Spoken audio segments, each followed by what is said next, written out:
Hey guys, I'm Chad Hoover and welcome to today's video where I talk to you about inspecting your kayak before you hit the water. There he is. Yeah! Look at that tank! Fish on! All right, so I've had a lot of you guys asking me to do reviews on cheap kayaks, best kayak under $500, best kayak under $1,000, and things along those lines. So I've got that video in the work, but in order to do that video, I had to get some new kayaks. So I worked with some of the companies that I'm partnered with, and then I went and also bought and picked up some kayaks from companies that I'm not affiliated with. That way I can do reviews of pretty much every kayak on the market. Well, in doing that, there were some companies that I had to order their kayaks from online. So I thought to myself, wow, this is probably something that I should point out. Now, I've got a lot of experience because I owned a retail shop where we shipped thousands of kayaks over the years. I also received a lot of kayaks, so I have a lot of experience inspecting kayaks, both coming from the manufacturer on 18-wheelers and shipping those kayaks to individuals like you that are probably considering buying a fishing kayak online. So what I want to do is I want to talk to you about 4 or 5 things and areas that you must check before accepting your fishing kayak for them. So what I'm going to do is I'm going to grab a kayak that I have packed up that I just went and picked up myself, but we're going to walk through that and I'm going to show you some things that you should inspect before accepting your kayak. That's right. If you find something wrong, don't accept it, reject it. Reject it back to the actual shipping company.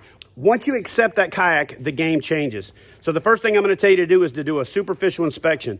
Secondly, I'm going to tell you to do a more in-depth inspection. And what's going to happen is, for the most part, a lot of shipping companies are going to tell you they don't have time to hang out while you inspect it. Do not let the driver leave. Inspect the kayak, and if you find something that is unacceptable to you, then reject it and tell him to take it back. If you go to pick it up at a terminal, inspect it before you leave the terminal. And by and large, these are good things for you to check on your kayak on a regular basis throughout the process of owning it. But this is most important when you first receive your kayak. Again, you are at a major disadvantage once you accept that kayak and once that driver drives away. If it's fishing kayak just showed up. Okay, now I got this one up on the trailer, so it makes it easier to look at. But what you want to do is literally just run your hand down the side of the boat. Now, the folks at Bonafide and Native put them in sleeves like this if you're picking them up. If they're shipping them, they put them in plastic like this. This is a Johnny boat. This is a feel-free boat. Again, I'm going to be walking through a whole bunch of boats. You guys stay tuned for those videos. But what we're going to do is we're going to take this Bonafide RS 117 and I'm going to walk you through some of the things to check. Again, the first thing you do is you want to run your hand down the side of the boat. I'm going to tell you what you're checking for here. You're checking for what I like to call the vampire kiss. And that's where the forklift, when they were moving this boat, poked into the side of the boat, and you can usually feel that without even opening it. Now we're going to get this thing down on the ground, and I'm going to walk you through the things you should keep in mind when inspecting your fishing kayak.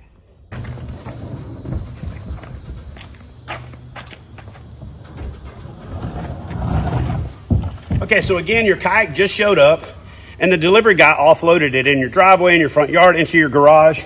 A lot of people grab it and go, meaning grab it, unload it, sign it, let the delivery man go on his way. My advice for you is before you do that, open this kayak up right there on the spot. Sometimes the delivery man tells you he's in a hurry, so you say, well, listen, if you're in a hurry and you need to get on down the road, how about you help me and we can both get through this a lot faster. So what I like to do is open these things up by just taking a knife. You can use a box cutter so you don't dull your knife.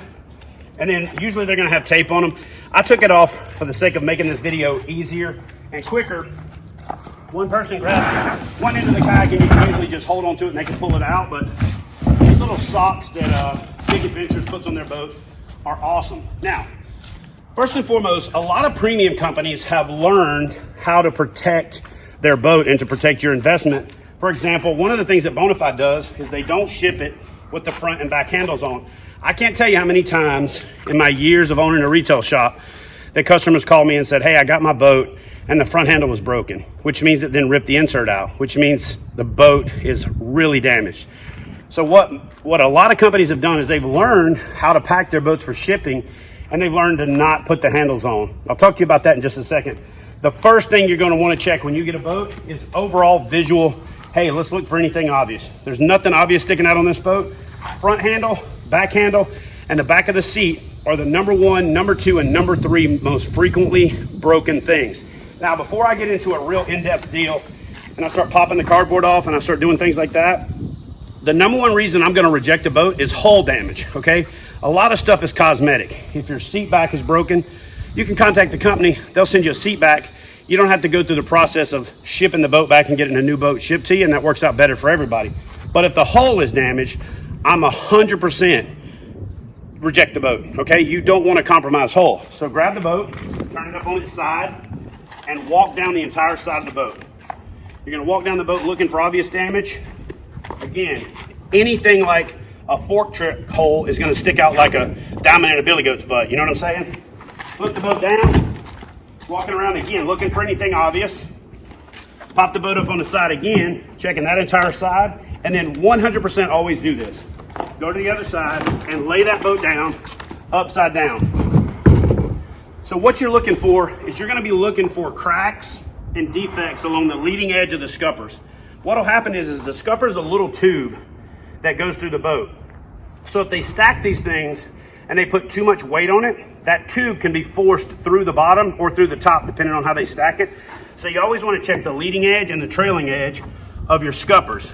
Anytime the boats are stacked too heavy, you have the potential to crack the scuppers. Now, flip that boat over once you're satisfied that the hull is good, and check the top side of the scuppers. Again, if they stack too much weight on these boats, or if they put too much pressure on them, or if they ran into them with a fork chuck on its side, you can pop those scuppers. Now, and a lot of times the scuppers are underneath the seat, so you're gonna wanna check the leading edge, the trailing edge. On the top side scuppers, you're gonna wanna check them all the way around. I like to stick my finger in there and feel for it, because then you'll know whether or not there's a crack on the inside.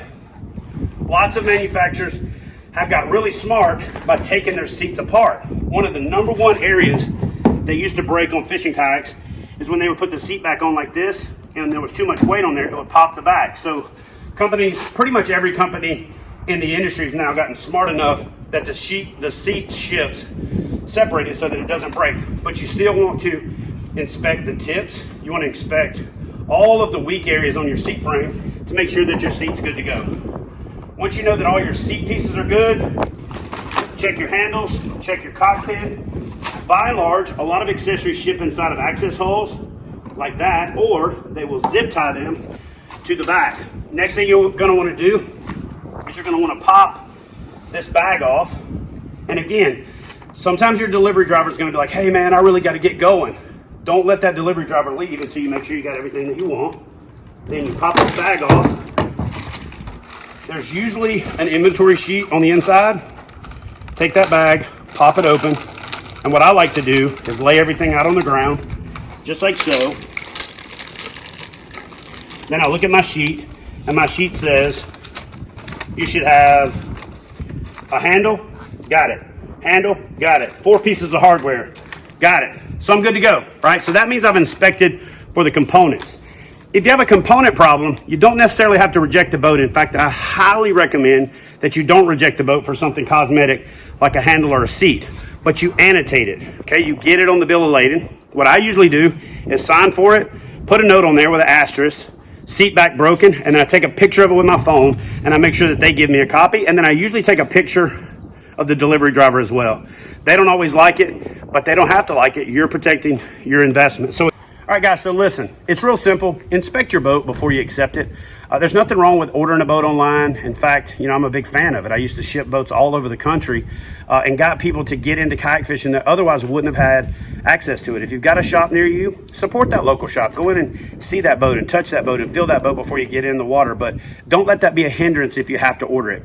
Ordering a boat is not a painful experience, but dealing with a warranty issue after you've accepted sometimes becomes frustrating. The warranty company or the company wants to blame it on the shipper wants to blame it on the retailer wants to blame it on both. So if you accept your boat and you make sure that you inspect your boat before you accept it, you can avoid all of that frustration. Ordering a boat online is no problem. It allows you to get a boat you may not have access to otherwise. Obviously do as much research as you can, but when you get that boat, that kayak, inspect it before you accept it.